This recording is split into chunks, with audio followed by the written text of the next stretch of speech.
Spencer, Professor of Spanish here at the college, and it is my honor and pleasure to introduce Dr. Natalie Davis. Natalie Davis joined the Birmingham-Southern faculty in 1972, and she is currently the Howell T. Heflin Professor of Political Science at the college. She holds the PhD in Political Science from the University of North Carolina at Chapel Hill and completed her undergraduate work at Stetson University. In 1991, she was honored by her alma mater and awarded an honorary doctorate from Stetson. In 2002, Dr. Davis was named the Alabama Professor of the Year by the Carnegie Endowment for the Advancement of Teaching. This is the only national college and university teaching award of its kind. In 2008, Dr. Davis was named Birmingham-Southern College's Educator of the Year. A commentator on Alabama and Southern politics and trends, her views are sought after by both local and national television and press. Over the years, she has provided election night coverage for all of Birmingham's local television stations. She is a regular on Birmingham's Fox 6. Dr. Davis owns two consulting firms, Voir Dire, Inc., a jury consulting firm specializing in juror research and mock trials, and Davis & Associates, a market research firm which conducts public opinion research and focus groups. Dr. Davis has been active statewide in the education reform movement and in local community programs dealing with youth development and homelessness. She has served on a number of boards, including Leadership Birmingham, Youth Leadership Forum, the 8+ Research Foundation, and the Women's Fund. She was a founder of the Alabama Women's Initiative and the Alabama Solution. Dr. Davis has been a recipient of many honors and awards, including Career Woman of the Year and one of Birmingham's top 10 women. She was a member of Leadership Birmingham's first class and the 1992 class of Leadership Alabama. In 2002, she was named a Woman of Distinction by the Girl Scouts of America and inducted into the Alabama Business and Professional Women's Hall of Fame. She was also in the first group of the Birmingham Business Journal's Top 40 Under 40. Dr. Davis is married to Jim Davis, a Birmingham attorney, and they have 2 married daughters, 2 grandchildren, and 1 adorable but very high-maintenance dog. In recent years, Dr. Davis has become known on campus as the heart and soul of the famous 5 Cities January Exploration Term trip. 2018 will be the last time the trip is offered, since without her and her extensive list of worldwide contacts, there is no trip. I think it's only right that I should be the one to introduce Dr. Davis today, since if it weren't for me and Dudley Long, the longtime Vice President for Student Development at the college, Dr. Davis would probably be dead.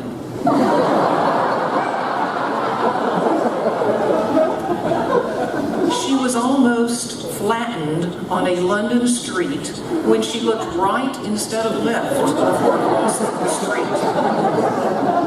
It was only thanks to our frantic screaming that she jumped out of the way of a bus in the nick of time. So it's with real pleasure that I give you the very much alive and kicking Dr. Natalie Davis.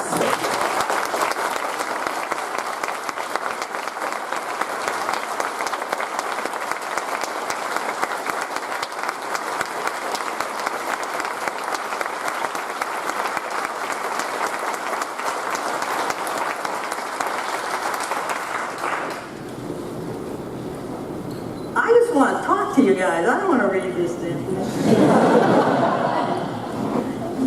Janie and I have been doing this trip, and you have to understand that we are not alike in how we approach work, schedules, organization. Janie fits the model of a person who is always organized, always knows what we're supposed to be doing next, always has the telephone numbers in order and that kind of thing. And I am none of those. And it has been an interesting partnership in these 5 city tours, because what we have done, I don't think so different people could do it the way we've been able to pull it off. So we're looking forward to, I'm going to do it one more time next January, and that will be it. It is so good to see so many of you that I haven't seen since you were 12, and I was 14. And I have to tell you, in getting ready for today, I Googled something like how not to cry when giving a speech, because I am very prone to losing it. Part of that has to do with, I cry at telephone commercials. I cry, there's a commercial now about a young man at McDonald's who is waiting to hear from the McDonald's Scholarship Fund, and the envelope comes, and the supervisor takes it from him and opens it up, and it's very, dramatic. I know what's coming. I've seen the commercial. I don't know. I cry. So I hope all of the skills I learned from Google will help me today, but I have my doubts. I want to just say a couple of things about me that Janie was not able to know or mention necessarily. One is that if there is anybody who is a product of the American dream, it has to be me. I am the daughter of an Italian immigrant who never got past the first grade. He was raised in an orphanage. My mother might have graduated from high school. They didn't have any professional anything in their lives. I got to go to college because it was very important to them that I go, but if it wasn't for loans and grants and work study and all of that stuff, I would not have been able to go. I met my husband right there at Stetson University, and Jim and I took up with each other. Thank goodness for public administration. Who knew? And this June, we'll be married 48 years.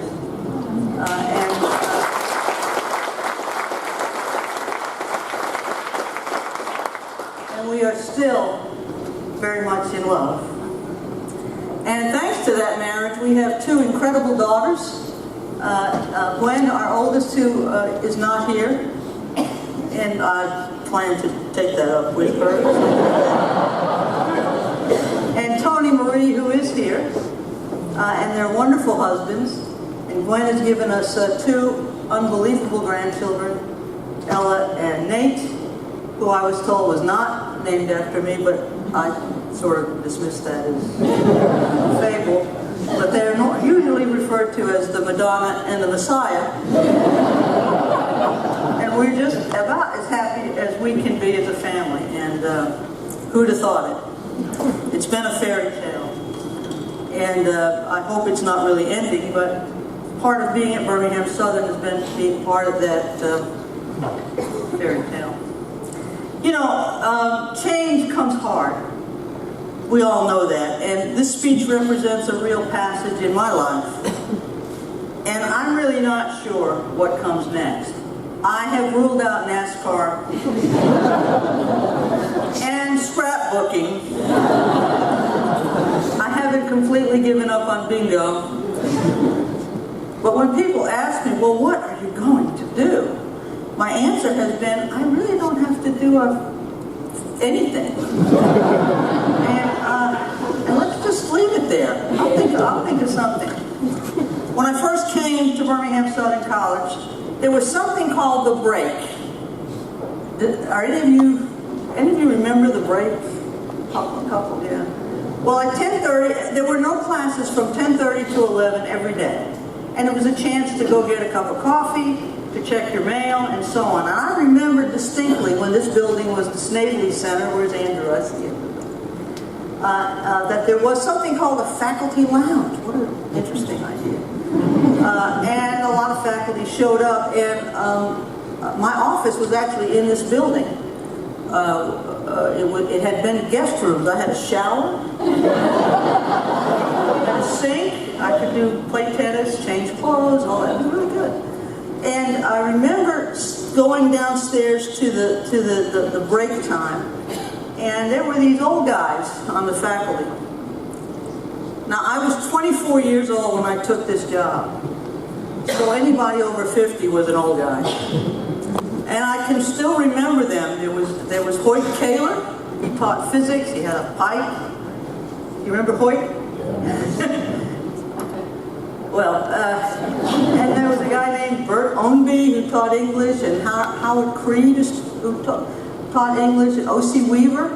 And then there were the young guys, Penfield and Frankie and Gossett and Wells. And so I got to know what was going on very quickly because they really mentored me through those early years. But what I found interesting about the old guard was they spent a lot of time talking about the success of their graduates. This one had this job. This one was practicing law. This one was an important teacher. Another one was in graduate school about to get a PhD. They really reveled in the success of their students. And I said to myself, I'm not going to be that way. I am not going to live vicariously through the success of my students. I want to sing my own song. And yet, in the last few years, here's where the Google stuff has to kick in. In the last few years, I find myself saying, oh, so-and-so, you know what he's doing now? You know what she's doing now? You know that together they formed this corporation and they're making tons of money. And I'm doing the very same things that I was so much a smartass about in those early years, thinking, that's not me, not me.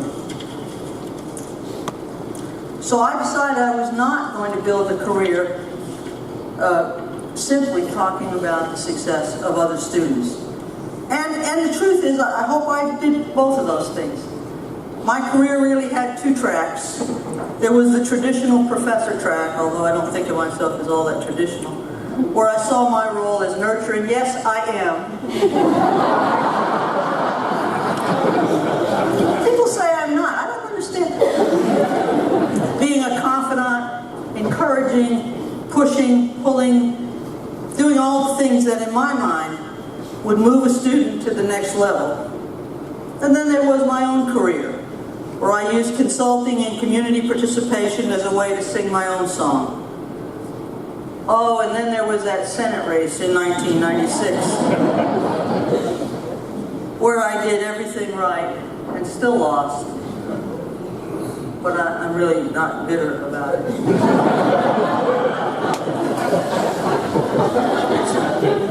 It's no one's fault in this room. But now we have Jeff Sessions as the Attorney General. I recently spoke at a retirement dinner for my mentor, and you know, there are role models out there, and you just end up copying what they do. There's no other way to think of it. But he was a very important person in our life, and he just called just before we got started here. My friend Darlene Walker, who's here, we were in college together, and my husband Jim, and we all just reveled and delighted in what he meant to us. I spoke for about 15 or 20 minutes about the impact he had on me and others. This was a person who believed that you had no ceiling. I am not intellectually gifted. I really am not. I'm the classic achiever. Yet he convinced me that I could do it all. I remember him going over a paper with me, and it was absolutely excruciating. And I have done that with my students, and it is equally painful for them. But I try to tell them that life, goes on. You'll probably be normal in another 30 or 40 minutes. He convinced me to do a summer internship in Washington. I had never flown before. He convinced me to leave the state of Florida to do my graduate work. My parents were not terribly excited about that advice, but the only way our careers differed was he had this terrible habit of never returning an exam or a paper. You just were always in the dark. Never. You knew they were in his office. You knew he probably graded them. But he just didn't think you were interested enough to get the results. And you just waited until final grades, and you knew he was fair. So you just said, okay, that's what I got. I resolved as a professor that I would pass a test back the next class period. I would pass papers back a week to the day, and I have kept it. On our student evaluation forms, there's a question that says something like, the professor returns papers and exams on a timely basis. I have never gotten a perfect score.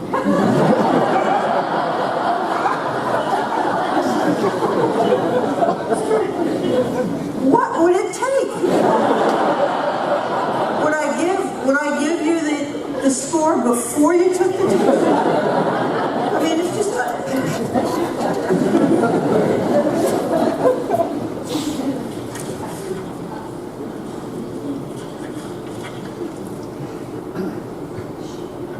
My mother told me I could do great things.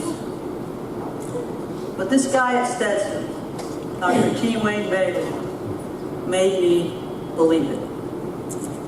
And that is what we try to do here. We try with every student who will let us, and they won't all let us in, to convince each one of them that they can do great things. And to see so many of you here today reinforces the view that we did it right. Not just me, but all the other folks who contributed to your success. You make me smile. I interviewed for the position of assistant professor in the spring of 1972 when I was 24 years old. We tell students that over the course of a lifetime, you will change careers 5 times. We make a big deal of selling the liberal arts as an opportunity for you to explore, and then you have the agility after you graduate to move in any number of directions. This advice is coming from people who have only had one job, who have never thought of doing anything else with their lives, who have tenure so they don't have to. You ever think about that? I wouldn't call it hypocritical, but you just wonder, where's that come from?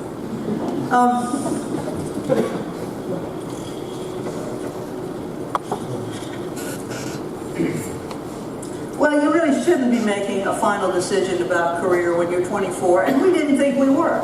We came here thinking, well, we were in Chapel Hill, and we were both in political science, and my husband said one day, we're not both going to get jobs in the same city. And I thought, and so he bit the bullet and decided he would go to law school, and that we would take a job somewhere for 3 years while he did that, and then we would go back to Florida where our families were and live happily ever after. Well, we fell in love with Birmingham. He went to the University of Alabama, finished a law degree there, and the rest is history, as they say.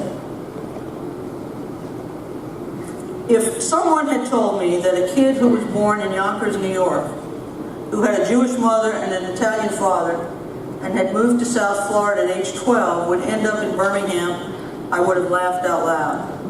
I did find out that there's a lot of ethnic stuff going on here. I often tell people when we came that what we had discovered was that there was a kind of division of labor. My description was pretty simple. Italians own the restaurants. Italians, well, they own some restaurants, but they really own the grocery stores. The Greeks own the restaurants. The Jews own the department stores.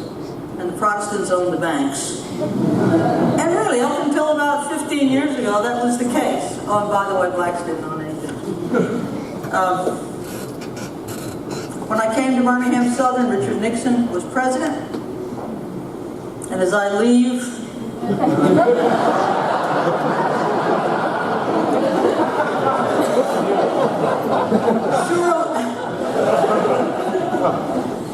surely something good has happened in between.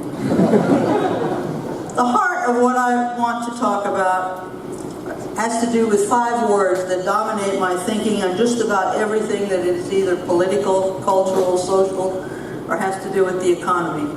The 5 words are tradition, modernity, faith, reason, and polarization. Tradition versus modernity, faith versus reason, polarization.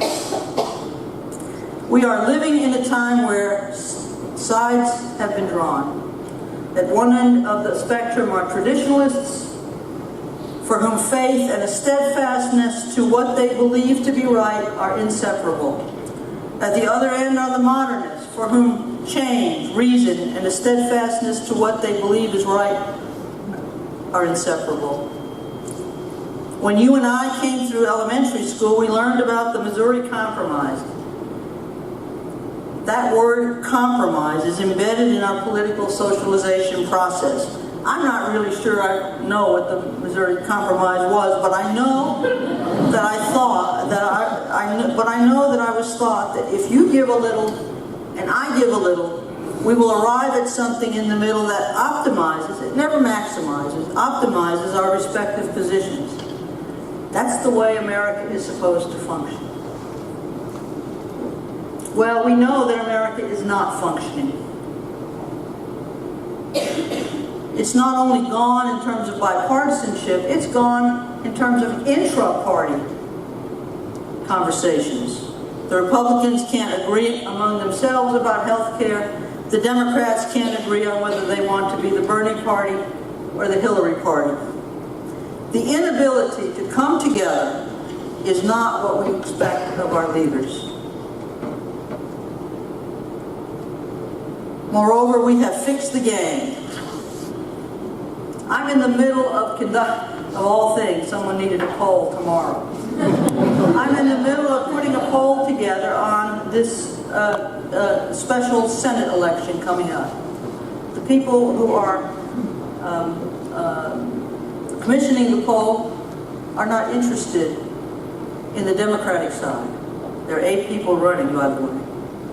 They're only interested in the Republican side. There are 12 people running.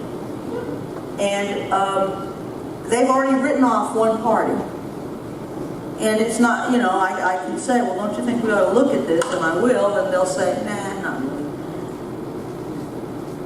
And so all it does is to reinforce this problem we have in opening our eyes and ears to what is out there politically and staying away from the red and blue for just a little bit. Purple states are few and far between. We could spend a lot of time on redistricting and why it serves the interests of those who operate state government. But our residential patterns, the way we live, the way we talk, the way we socialize, the way we eat, all suggest that we're in a silo, and it is very hard for us to move outside of it. I saw where there are only a handful of competitors. 435 people are running. 435 congressional districts, right? I saw one study that said at best 35 to 40 are competitive.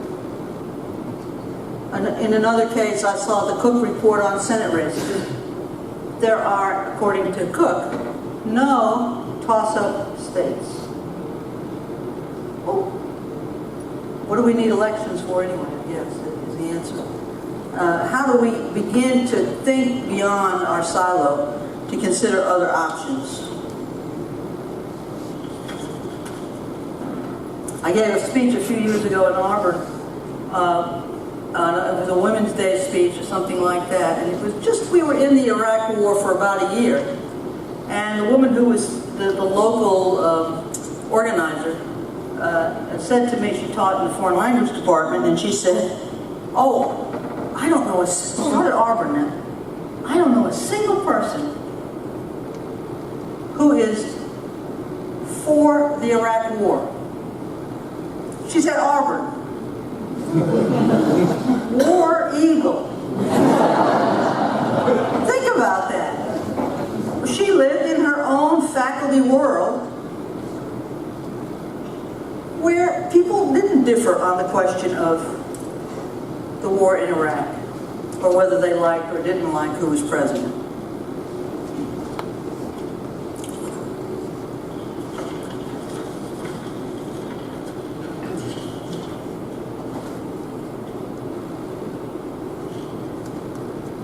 Moreover, our leadership is stuck in these silos. Robert Reich wrote a really short piece several years ago called The Secession of the Successful.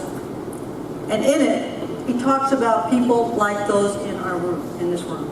People who are professionals, who really don't see the neighborhood as the people next door. Their neighborhood is their profession.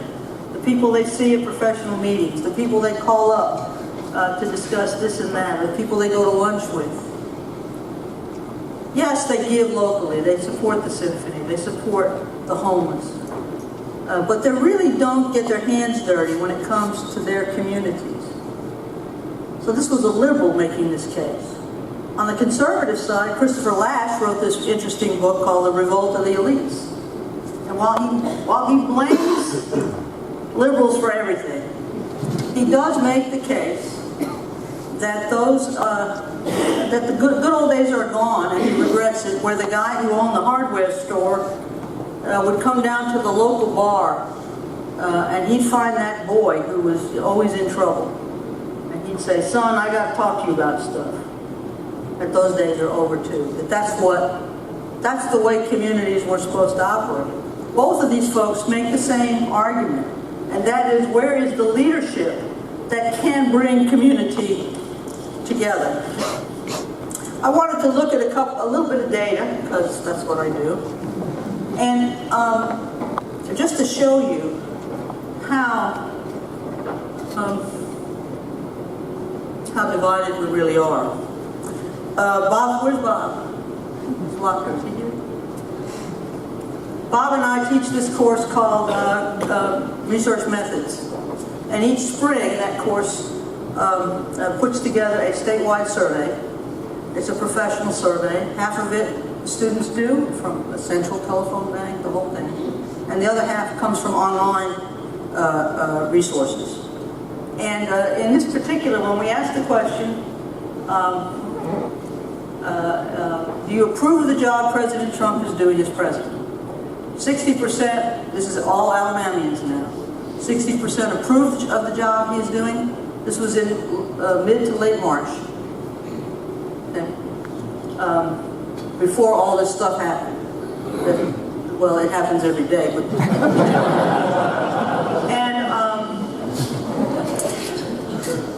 so 60%. See if I can do this right. Okay, where's 60%? Here we go. This is everybody. 60% approved and 40% disapproved. When you look at Democrats, 18% here, approve, up to 82% disapprove. Take a look at the Repubs, almost 88% approve, disapprove. Not all that surprising, right? Republicans like Trump, Democrats don't.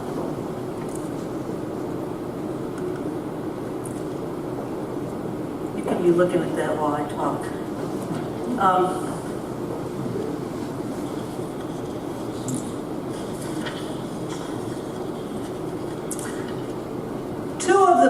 The way the course is organized, we break the students up into groups, and each group has its own project.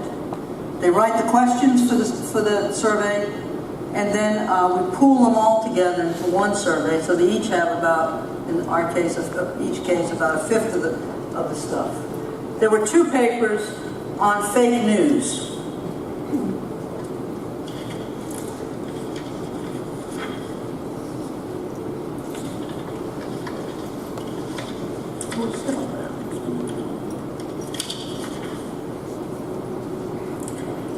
This was a series of questions just on the media itself. And what you can see is that on the question, remember now we're in Alabama, on the question, President Trump can be trusted to tell the truth, you're at about 52% for everybody. The Republicans are much higher. Democrats much lower. Okay? President Trump is correct. Do you agree with this statement? When he says that the media offer mostly fake news, most people agree, with the exception of the Democrats. Do you have trust and confidence in traditional news media? Here, the Democrats do, a little bit lower for everybody else. Republicans in particular do not. And then we asked them, how many believe President Trump's assertion that Obama wiretapped him? And here, only the Republicans have that belief. Party is driving everything. How do we get past that? I don't have any answers. I'm just asking the question. Maybe that's what I'll do next.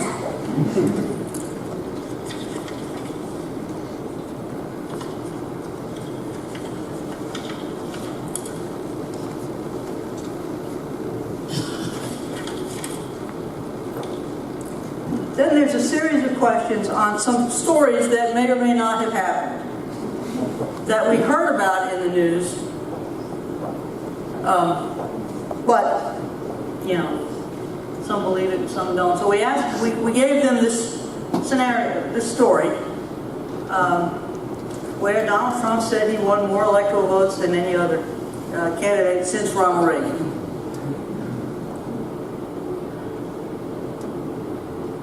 Among Democrats, less than 40% agreed with that, or said that the story was probably true. Republicans are absolutely certain it's true. At a major rally, Donald Trump mocked a disabled New York reporter. You remember that? Here again, the Democrats said 60%, under 60 for the Republicans. An FBI agent who investigated Hillary Clinton was found dead in his apartment after he had discovered email issues.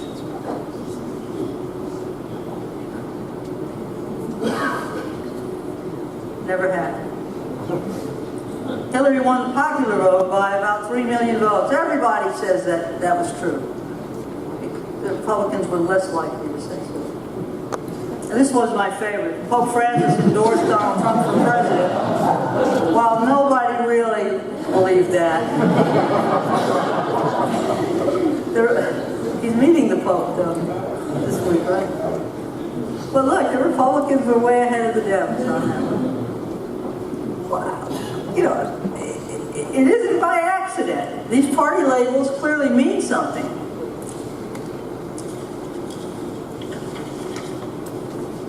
I'm reminded of the famous quote from Daniel Patrick Moynihan saying that all of us are entitled to our opinions, but we are not entitled to our version of the facts.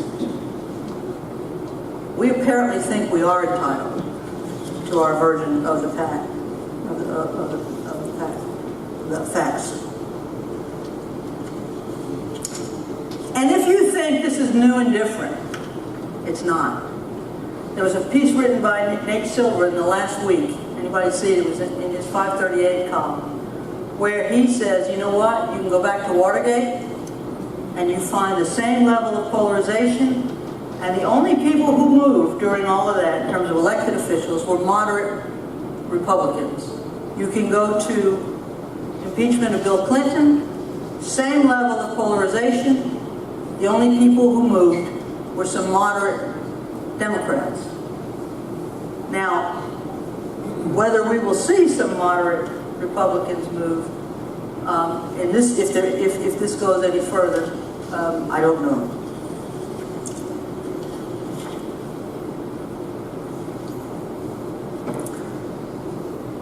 One of the things we do know is that the research is starting to show that social media, and he covers this in this little article, has overtaken much of what we learn about news.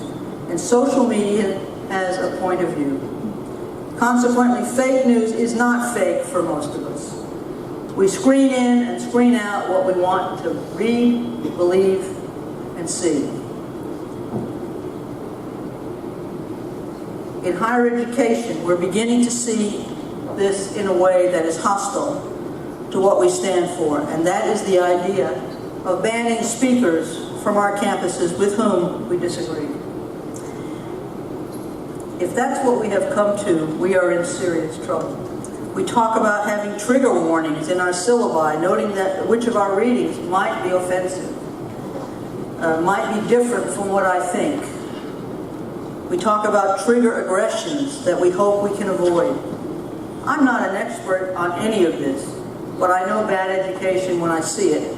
What I'm beginning to see is not only that left and right don't agree, urban and rural don't agree, Democrats and Republicans don't agree, and colleges and universities, which have helped us sort some of this out, where we agree and disagree, are less and less playing that role. If we cannot confront our intellectual differences on a college campus, there really aren't many places left to go. Beginning with this passage of the Social Security Act in 1936, our nation set upon a road which made clear the relationship between government and her people. We were a little late to the game and still are not as progressive as many of our Western European and Canada friends are. But we decided that there would be a Social Security. In 1965, we decided that there would be Medicare for seniors. In the 1960s, the war on poverty made clear that we owe the poor a chance at a higher education. Thank you, President LBJ, for putting me through college. That there ought not to be hungry children. We would see to the health care and quality needs of single moms and their children. We still have a way to go. Obamacare was our attempt to expand health care to everybody. So what is the promise of America? It's real simple. The promise of America is the belief in America that every generation sees to it that the next generation is better off, and that we take care of those who got us here. When I ran for the Senate in '96, I ran on that promise. I didn't win, but I still believe that's what we're here for. That is what makes America exceptional. We are in danger of giving up on the promise. Why? Mainly because we don't agree on it anymore. We don't agree that health care is a right. We don't agree that Social Security should be guaranteed. We don't agree that welfare moms should be able to stay home with their babies. We don't agree that incarceration creates a discriminatory system, the result of which is that young blacks, once incarcerated, can never succeed. There is a meanness in our culture, which I don't think there was during Watergate and during the impeachment of President Clinton. Where it comes from, I don't know, but I have a hypothesis. I believe that many of us feel threatened, yes, threatened, by change, modernity, globalization, and a world we just don't understand.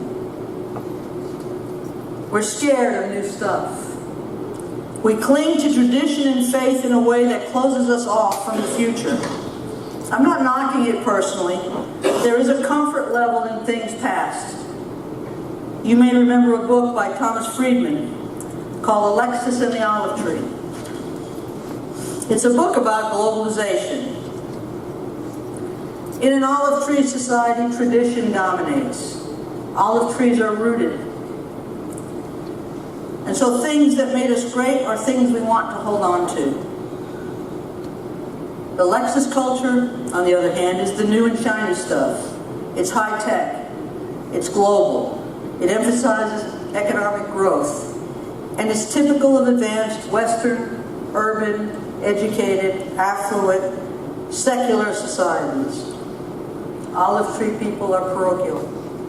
They possess very different worldviews, mainly because their world is more low-tech, less educated, less affluent, strong on religious values, fatalistic, and economic growth is not a bottom line. Family and the values that go with family are much more important. While Friedman was focusing on globalization, I got to thinking about red states and blue states. Using Alabama as an example, I was able to identify two cultures, which I named the Mercedes and the pine tree. Rural Alabama represents that pine tree culture, and the urban and suburban areas of our state are a lot like the Mercedes culture. Now, none of us are one or the other. All of us carry with us tradition and family and values. All of us are also open to what's new and different. I make a great Sunday sauce.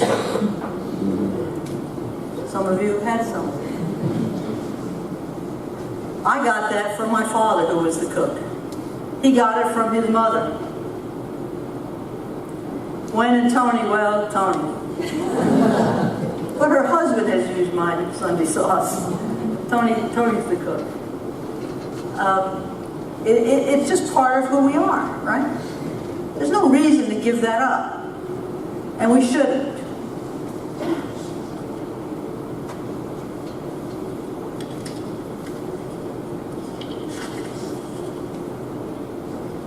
This is from, I'm almost done, guys, don't worry.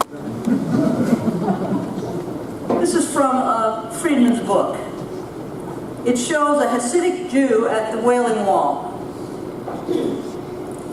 As traditional as it could be, and I do think the Wailing Wall is in Jerusalem, by the way.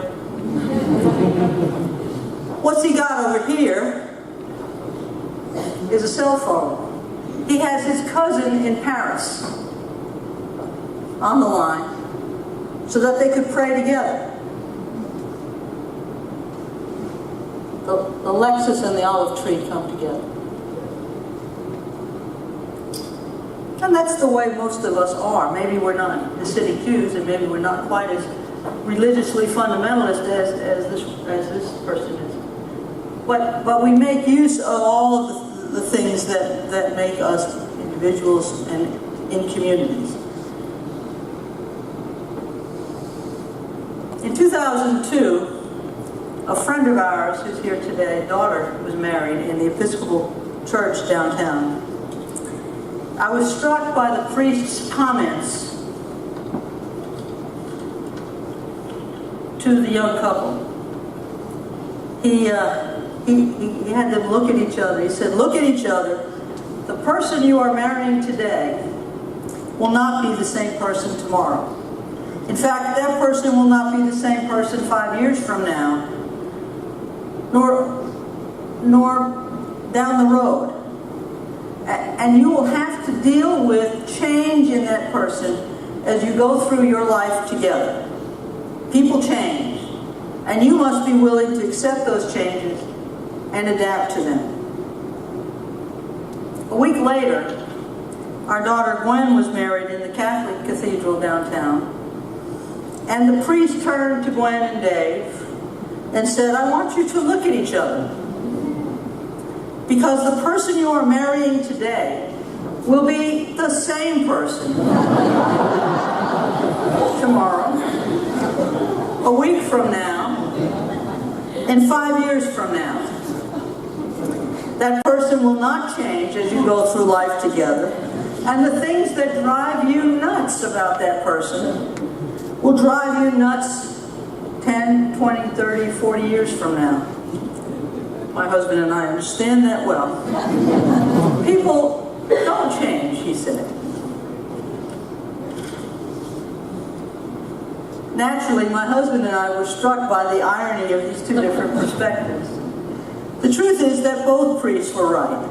There are some things we will never change about ourselves and others, and we have to accept that. On the other hand, there are lots of things that we do differently now that we didn't do 5 years ago. Think about the smartphone and texting and all the rest. That's easy. But what is not easy is our willingness to understand better how we can talk to each other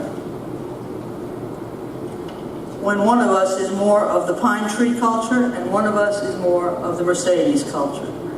And yet that is our only way to fulfill the promise of America. If we are incapable of doing this, we cannot move our country forward. The solution is in this room and other rooms that are filled with graduates of liberal arts colleges. Down deep, we know the challenge. We have to be willing to take some risks and talk to people whom we know we don't agree with. And we don't know always whether we can even agree with each other. But unless we talk, we cannot solve our problems.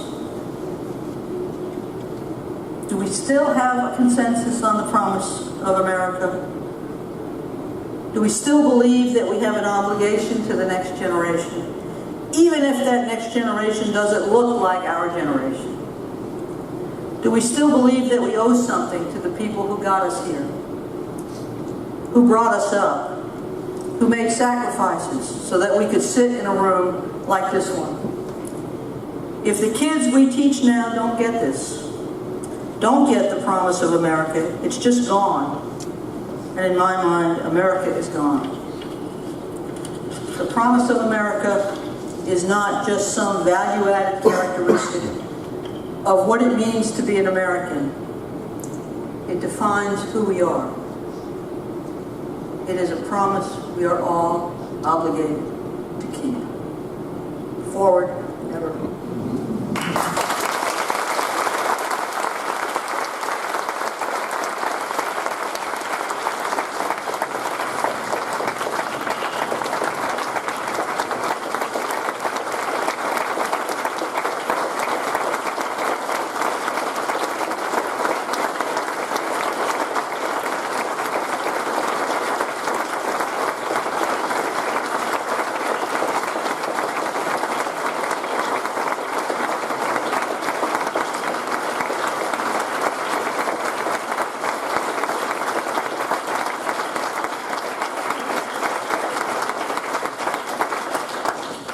I think there's a little bit of food out there, and then I think at 6:15 is the other thing.